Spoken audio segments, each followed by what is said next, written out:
Hello guys, welcome to my new blog. আসসালামু আলাইকুম, সবাই কীরকম আছেন? তা আজকে আবারও একটা নতুন ভিডিও নিয়ে আপনাদের কাছে হাজির হলাম। আজকের ভিডিওটা হচ্ছে পিঠা বানানো ভিডিও। তা আমার স্বামী ঘুম থেকে উঠে পিঠা ছাড়া চা খাবে না, তাই আমি পিঠা বানাচ্ছি। আর আমরা মা হয়ে যদি ছেলে মেয়েদের ডিমান্ড পূরণ না করি, তা আমরা মা হওয়ার যোগ্যতাই নেই। তা আমরা সবসময় আশা করি ছেলে মেয়েদের সব মনের আশা পূর্ণ করার জন্য। আল্লাহর কাছে অনেক শুকরিয়া আদায় করি আমি মা হতে পেরেছি, কারণ মা হওয়া আল্লাহর একটা বড় নিয়ামত। তা আলহামদুলিল্লাহ আমি এটা পেয়ে গেছি, তা অসংখ্য আল্লাহর শুকরিয়া আদায় করি।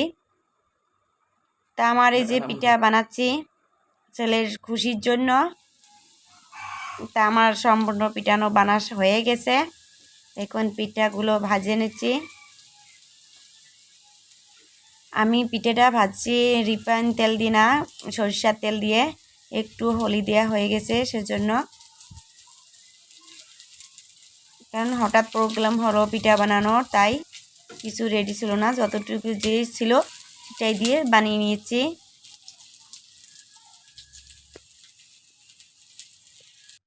তা পিঠা কমপ্লিট, সবাই খেয়ে নিয়েছে, আমি এখন খেয়ে নেই। তা কীরকম লাগলো প্লিজ কমেন্ট করে জানাবেন, ভালো লাগলে।